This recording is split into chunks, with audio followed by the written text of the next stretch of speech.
မင်းကလေးတယောက်ဟာအချစ်နဲ့ပထမဆုံးစတင်တွေ့ကြုံခဲ့ရချိန်မှာဒီလိုမိစ္ဆာကောင်းနဲ့ဆုံတွေ့ရလိမ့်မယ်လို့ဘယ်တော့မှမတွေးဝန်းခဲ့ပါဘူးသူ့ရဲ့ရုပ်မာတဲ့လူအင်ဆန္ဒတွေကိုဖြည့်ဆည်းဖို့အတွက်ရည်စားဖြစ်သူကြားကတငယ်ချင်းတွေကိုခေါ်လာပြီးသူ့ကိုနာကျင်အောင်ပြုလုပ်ခဲ့ရုံနဲ့မကပဲအဲ့ဒါကိုကင်မရာနဲ့ရိုက်ကူးထားခဲ့ပါတယ်အဲ့ဒီနောက်မှာတော့အဲ့ဒီဗီဒီယိုကိုသူမစီကိုပါပို့ပေးခဲ့ပါသေးတယ်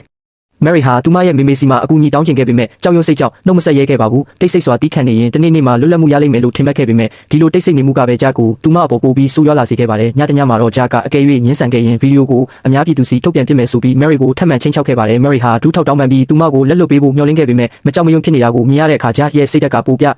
စိတ်လှုပ်ရှားတက်ကြွလာခဲ့ပါတယ်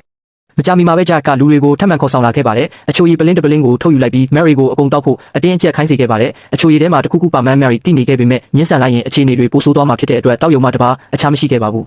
အရာအလုံးပြီးဆုံးသွားတဲ့အခါ Mary ဟာပန်းချန်ထဲမှာလဲကျရင်ရှိုက်ကြီးတငိုငိုကြွေးနေခဲ့ရပါတယ်အဲ့ဒီအချိန်မှာတိတ်ဆိတ်နေခြင်းကမိစ္ဆာကောင်ကိုပုံမတမ်းမလာစေတဲ့ဆိုတာကိုသူမနောက်ဆုံးမှနားလည်သွားခဲ့ပါတယ်ဒါကြောင့်တတိကိုမွေးပြီးရဲစခန်းကိုတွားရောက်ကအဖြစ်မှန်အလုံးကိုပြောပြခဲ့ပါတယ်ရဲတပ်ဖွဲ့ကစုံစမ်းစစ်ဆေးမှုတွေစတင်ခဲ့ပေမဲ့တရင်ကမတော်တဆပေါက်ကြားသွားခဲ့ပြီးမီဒီယာတွေရဲ့အာရုံစိုက်မှုကသူမကိုထိတ်လန့်ချောက်ချဖွယ်ကဘာလဲကိုပြန်လည်ရောက်ရှိစေခဲ့ပါတယ်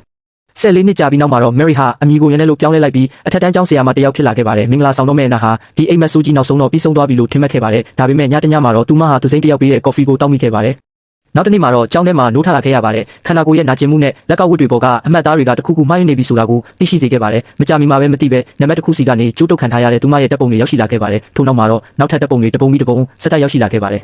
အမည်မသိလူစိမ်းကရဲကိုမတိုင်ဖို့ချင်းချောက်ခဲ့ပြီးတိုင်ကြားပါကလွန်ခဲ့သော14နှစ်ကဗီဒီယိုကိုထုတ်ပြန်ပြမိဟုဆိုခဲ့ပါတယ်။နာဟာသူမကိုဖျက်ဆီးခဲ့တဲ့မိစ္ဆာကောင်ကြအကြောင်းကိုချက်ချင်းတတိယသွားခဲ့ပြီးဒီတစ်ချိန်မှာလည်းသူမဟာစိတ်ပြတ်အားငယ်မှုတွေကိုပြန်လည်ကြားရောက်သွားခဲ့ရပါတယ်။